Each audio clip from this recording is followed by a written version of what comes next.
Hello বন্ধুরা, আশা করি তোমরা সবাই ভালো আছো। এই পর্বে তোমরা জানবে জীবন বীমার ক্ষেত্রে আত্মহত্যার প্রভাব সম্পর্কে।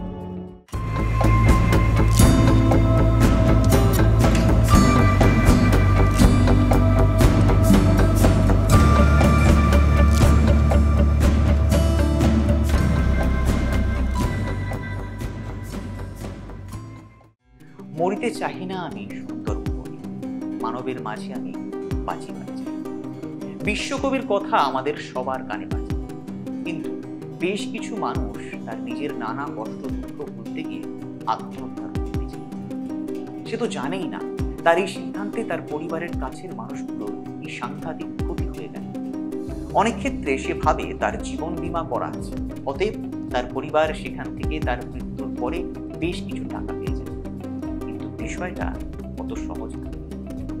যদিও কোনো ব্যক্তির জীবন বীমা করার সময় কখনোই তার মানসিকতা থাকে না যে আত্মহত্যা করে বীমা কোম্পানি মানসিকতা পাওয়া বীমার অর্থ পরিবারকে পাইয়ে দেবে। যদি কোনো ব্যক্তির স্বাভাবিক, আকস্মিক বা দুর্ঘটনার কারণে মৃত্যু ঘটে, তার থেকে তার পরিবার বিশেষত আর্থিকভাবে ক্ষতিগ্রস্ত হতে পারে। আর সেই সময় বীমা থেকে পাওয়া এই টাকা পরিবারের আর্থিক অনটন মেটাতে পারে। সেই আশাতেই অধিকাংশ ক্ষেত্রেই এই জীবন বীমা করা হয়ে থাকে। তবে এই কথাও ঠিক যে বর্তমানে এই জীবন বীমা কিন্তু শুধু মৃত্যুর দিকে তাকিয়ে করা হয় না, উপরন্তু সঞ্চয়ের মানসিকতার থেকেও জীবন বীমা করা হয়।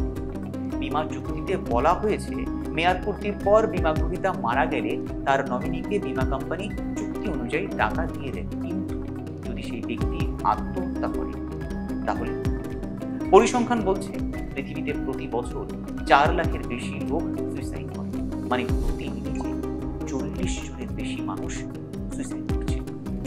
এই সংখ্যা দিনকে দিন বাড়ছে। জীবন বীমার ক্ষেত্রে একটা গুরুত্বপূর্ণ বিষয় আত্মহত্যা। বীমাপত্রের মধ্যে এই নিয়ে বিস্তারিতভাবে লেখা থাকে। কোনো পলিসি যেদিন শুরু হলো তার 12 মাসের মধ্যে বা কোনো পলিসি ল্যাপস হয়ে যাওয়ার পর যদি রিওপেন করা হয়, তারও 12 মাসের মধ্যে যদি কেউ আত্মহত্যা করে, তবে কোনো রকম ভাবে সেই আত্মহত্যার জন্য জীবন বীমা থেকে কোনো অর্থ পাবে। শুধু তাই নয়, এই 12 মাসটা বেশ কিছু কোম্পানির ক্ষেত্রে 2 বছর পর্যন্ত বিস্তৃত থাকে।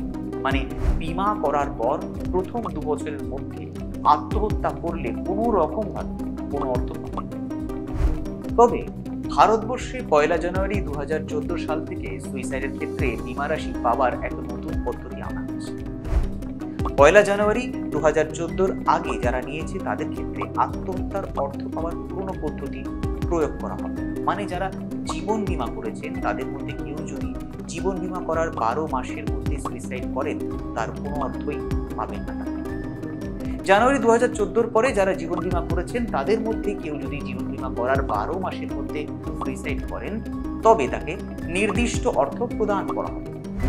এখন তোমরা হয়তো জানতে চাইবে কি সেই নির্দিষ্ট অর্থ।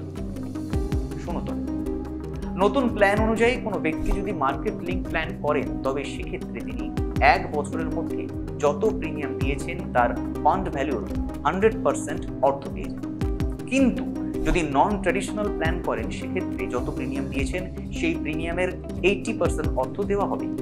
কিন্তু যদি কেউ টার্ম ইন্স্যুরেন্স করে থাকেন, তবে কোনো অর্থ পাবেন না। তবে এক্ষেত্রে এটাও নয় যে পলিসি করার 1 বছর পরে সুইসাইড করলেই তার পরিবার নির্দিষ্ট অর্থ পাবে। কারণ এমন যদি দেখা যায় যে কোনো পলিসি হোল্ডার্স বেশ কিছু তথ্য চেপে বীমা করলেন, যেমন অনেক সময় অনেক ব্যক্তি অসুস্থ কিন্তু সেই অসুস্থতা সম্পর্কে ইন্স্যুরেন্স কোম্পানিকে কিছু জানালেন না।